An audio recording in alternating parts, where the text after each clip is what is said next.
ఎవరైతే డిఎస్సికి ప్రిపేర్ అవుతున్నటువంటి యాస్పిరెంట్స్ ఉన్నారో మెయిన్గా, అదేవిధంగా టెట్కు ప్రిపేర్ అవుతున్నటువంటి యాస్పిరెంట్స్ ఉన్నారో, ఇంగ్లీష్లో మెయిన్గా రూల్స్ అండ్ రెగ్యులేషన్స్ నేర్చుకుంటారు కానీ కాంపిటేటివ్ ఎగ్జామ్లో బిట్స్ చేసేటప్పుడు మార్కులు పోతున్నాయని చాలామంది చెప్తున్నారు. అయితే ఏ రకంగా మన ఆలోచన ఉండాలి, ఏ రకంగా చేస్తే మనము బిట్స్ అనేటువంటిది ఈజీగా చేయొచ్చు అనేటువంటిది ఈ వీడియోలో ప్రీవియస్ బిట్స్ అదేవిధంగా ఇంపార్టెంట్ కాన్సెప్ట్ అనేటువంటి తెలుసుకోవడానికి ప్రయత్నం అయితే చేద్దాం.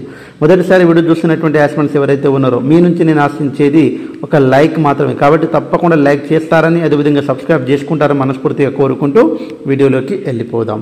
నా టార్గెట్ ఎవరండి అంటే తెలుగు మీడియం యాస్పిరెంట్స్. మెయిన్గా చూసినట్లయితే క్వశ్చన్ ఒకసారి చూసినట్లయితే she has bought my lunch box, the passive form is అంటే ఇది యాక్టివ్ వాయిస్లో ఉంది, దానికి ప్యాసివ్ ఫామ్ అనేటువంటిది ఏంది అనేటువంటిది చెప్తున్నారు.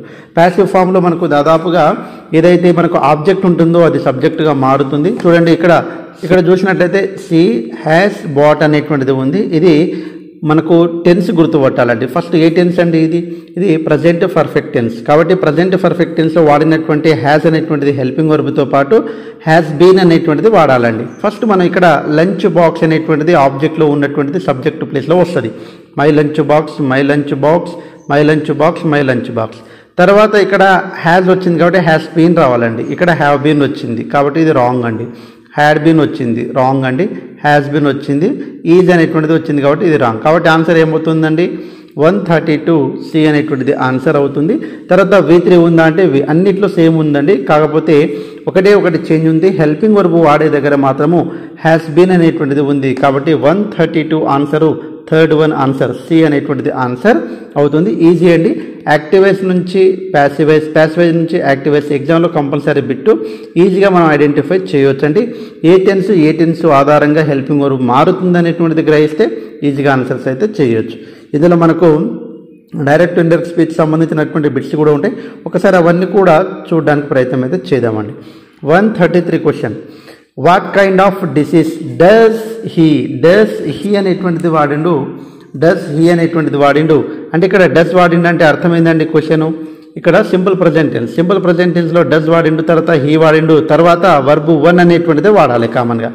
లైక్స్ అనేటువంటిది ఎస్ ఫామ్ ఉంది కాబట్టి కాదు, లైక్ వాడచ్చు. లైక్డ్ V2 కాబట్టి అవసరం లేదు. హ్యాడ్ లైక్డ్ అవసరం లేదు. కాబట్టి మనకు వచ్చేటువంటి దాంట్లో 133 ఆన్సర్ ఏమవుతుంది అంటే లైక్ అవుతుంది. చాలా సందర్భాలు లైక్స్ అనేటువంటిది ఇస్తారు. సార్ హీ సీ ఇట్ వచ్చినప్పుడు ఎస్ వాడాలన్నారు కదా సార్ అంటే ఇక్కడ క్వశ్చన్స్ వచ్చినప్పుడు మాత్రము అది V1 గానే మారుతుంది. కాబట్టి ఆన్సర్ ఏమవుతుందండి? సెకండ్ వన్ ఆన్సర్ అవుతుంది. నెక్స్ట్ 134 అనేటువంటిది ఒకసారి మనం చూసినట్లయితే the constitution the right of all citizen of India. ఇక్కడ చూడండి ద కాన్స్టిట్యూషన్ అనేటువంటిది కింద ఇచ్చినటువంటి ఆప్షన్ మీనింగ్ తెలవాలండి. అప్ హోల్డ్స్ అంటే మన యొక్క రైట్స్ అన్నిటిని సమర్థిస్తుంది అనేటువంటిది. హెల్డ్ అప్ అంటే జరిగిపోయినటువంటిది. హోల్డ్ అంటే హోల్డ్లో ఉంచడానికి, కాన్స్టిట్యూషన్ హోల్డ్లో ఉంచడానికి అండి కాదు. కాబట్టి హోల్డ్ హెల్డ్ కాదు.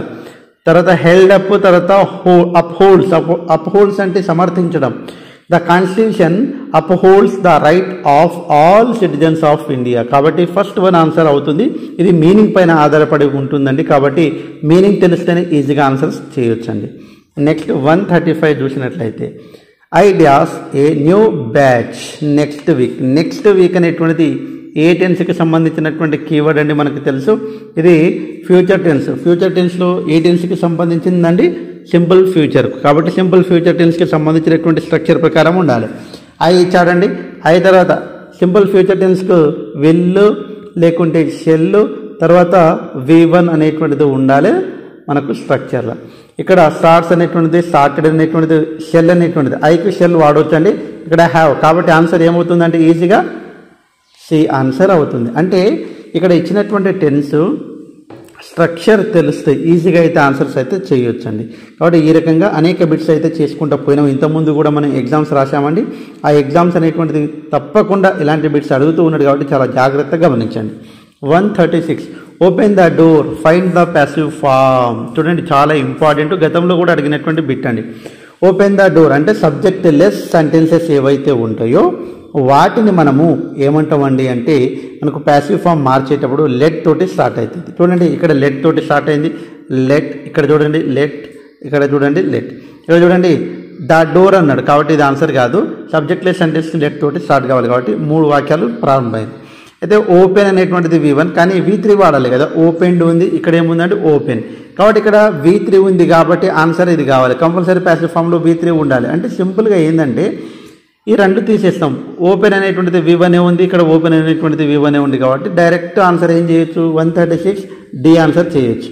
కాబట్టి ఓపెన్ ద డోర్ అనేటువంటి ప్యాసివ్ ఫామ్ను ఈ రకంగా మార్చవచ్చు. ఇది ఈజీగా, కానీ రూల్ తెలవాలి.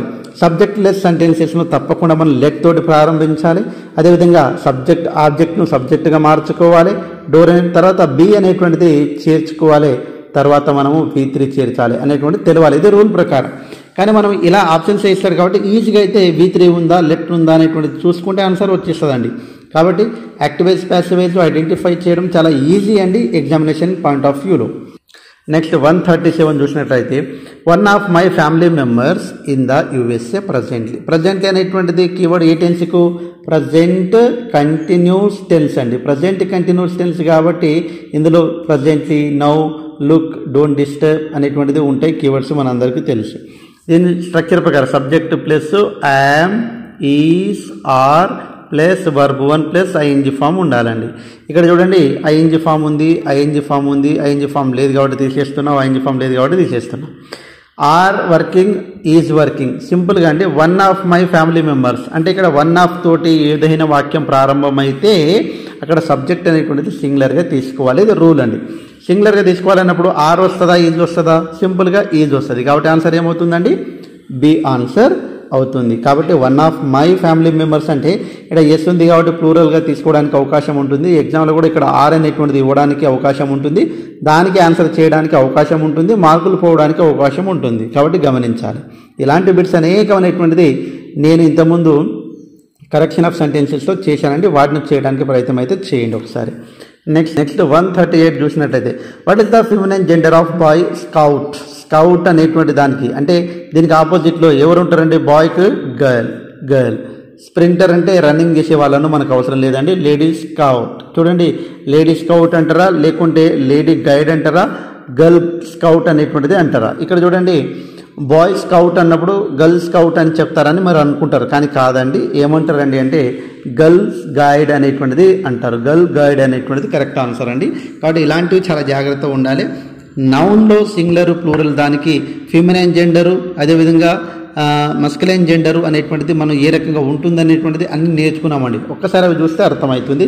ఇక్కడ ఆన్సర్ ఫస్ట్ వన్ ఆన్సర్ అవుతుంది. Next what is the plural form of aircraft. Simple అండి, ఈ బిట్ అయితే మీకే వదిలిపెడుతున్నా. 140 చూసినట్లయితే find the wrong sentence. Wrong sentence చూడండి, I have an information. I have information అంటే సరిపోతుందండి. నా దగ్గర ఇన్ఫర్మేషన్ ఉంది అని చెప్పడానికి ఐ హ్యావ్ యాన్ ఇన్ఫర్మేషన్ అవసరం లేదు. My father is RTC employee. A వాడిండు, ఏ కాదు ఆర్టీసీ, ఆర్టీసీ. ఆర్ అంటే ఆ నుంచి అమ్మ మధ్యలో ఉంటే మనం ఏం వాడతామండి, ఆయన వాడతాం. కాబట్టి ఇక్కడ ఆయన వాడాలి, కాబట్టి ఏ వాడండి, కాబట్టి ఇది కూడా రాంగ్.